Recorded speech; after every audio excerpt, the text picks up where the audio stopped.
Today I thought you might like to take a look at a set of Moravian style strap hinges. And these hinges are inspired by a set of Moravian strap hinges seen on page 175 of the Sorber collection book, Colonial Wrought Iron.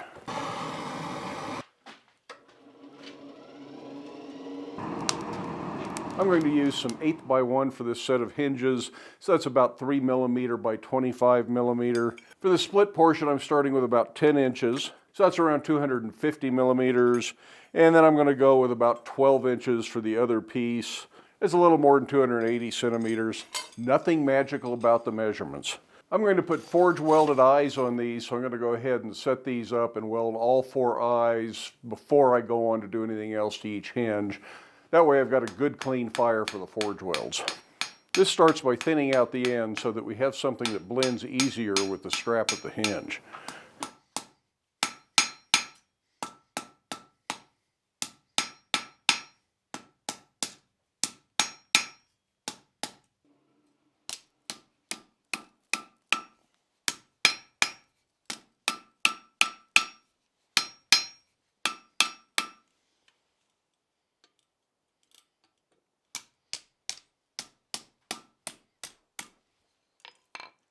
A block with a piece of 1/4 inch round bar welded to the side of it gives us something to start bending this eye around.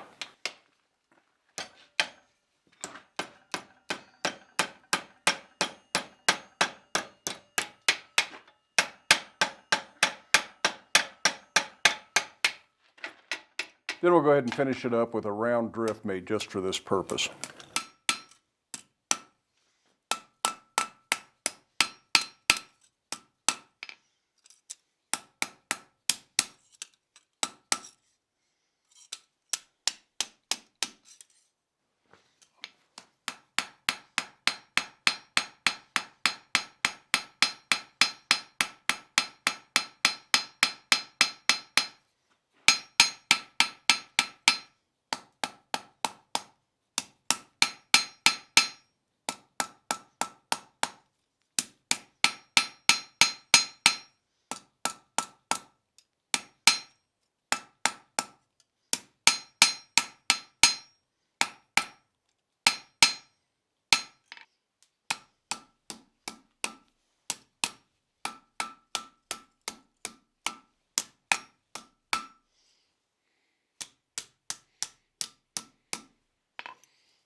I have all the eyes to the same point now, so it's time to go ahead and start forge welding.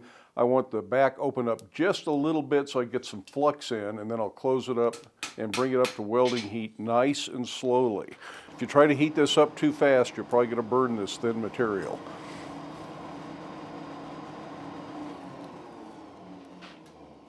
Light rapid blows are the key. You don't want to overforge this, you just want to get the weld to stick. It's better to leave this a little bit too thick than it is to get it too thin.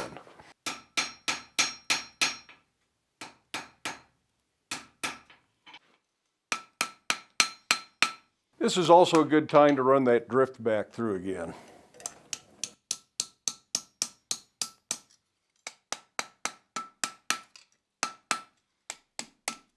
Now the truth is that a lot of hinges like this, the weld is very visible in the back. It's not completely sealed up, and that's partly because you don't want to thin that strap too much, and overworking the weld will do that.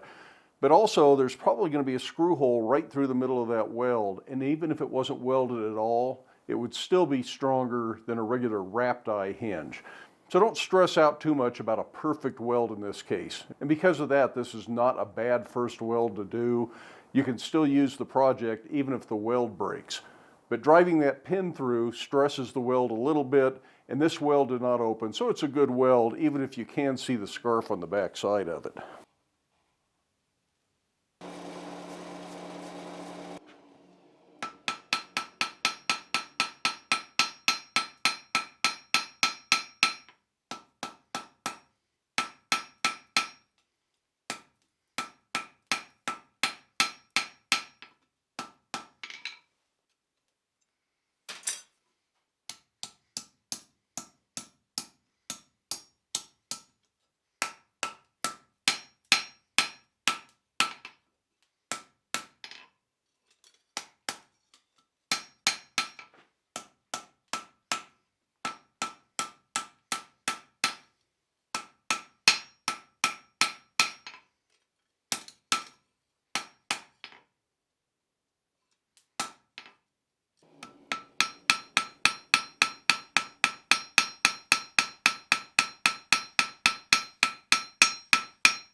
Now I'll go ahead and turn these around and work on the other end. I'm going to start with the two that have the long straps.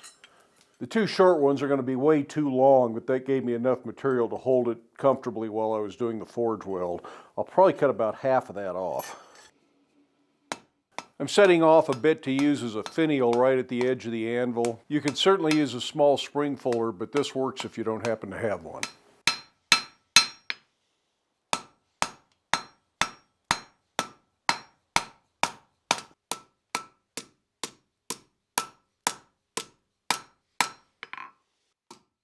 Then I'm just going to draw the strap out to a nice taper. For this set of hinges, I don't have an end length in mind, but if you do, you'll have to make sure you size everything to hit your target goal.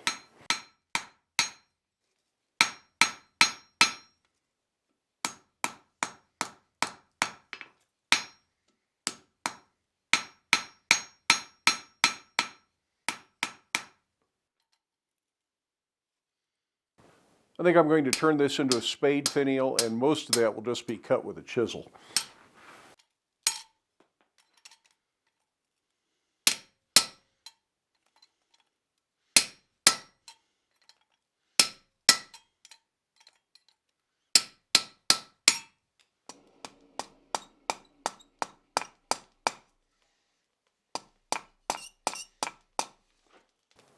Should have cut that to a little bit sharper point.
I'm going to start laying these out cold, then I'll come back and cut all the way through hot.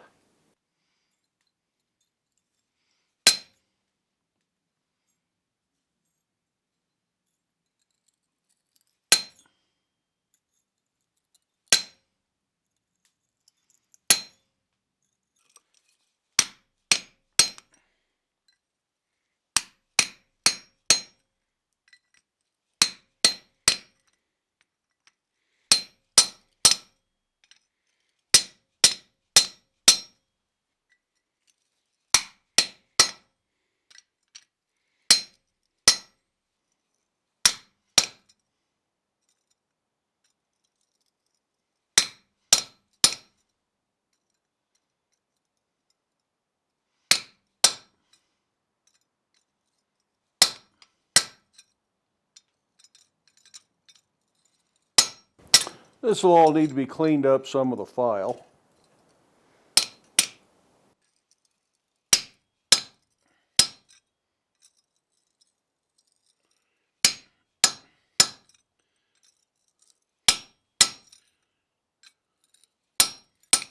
And yes, you could certainly do this with a bandsaw or a hacksaw if you would rather. But every blacksmith should know how to use a chisel.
I think I'm going to do some filing and cleanup on these split ends here, just make them look cleaner before I shape those.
It's important to cut on the scrap side so you're allowing for the thickness of the saw blade. Otherwise your hinge may have kind of a loose fit.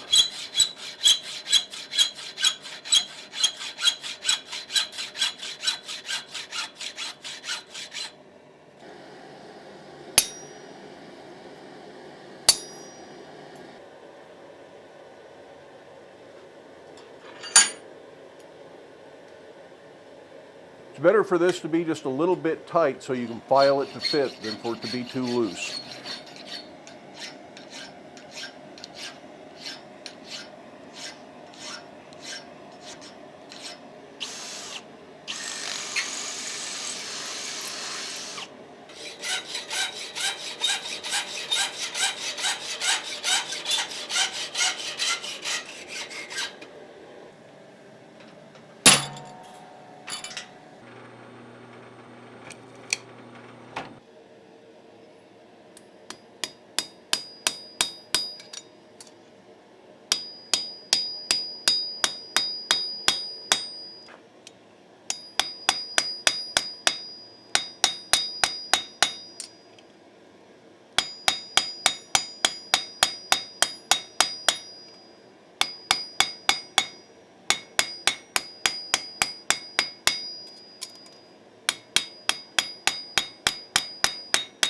Now there's a really good chance that this is not going to operate smoothly. Double check it before you assemble it to make sure that there's potential to operate smoothly. Frequently it's just the setting of the pin that kind of messes you up here. And all you got to do to fix that is heat the joint up and manipulate it back and forth just like you would with a pair of tongs.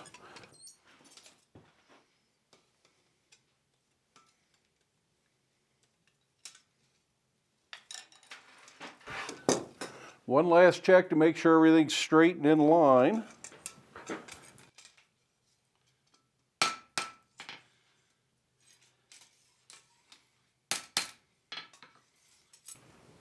And then I'll put a little paste wax on there. I hope you have time in your day to get out to your shop, make something, but stay safe, wear your safety glasses. We'll see you for the next video.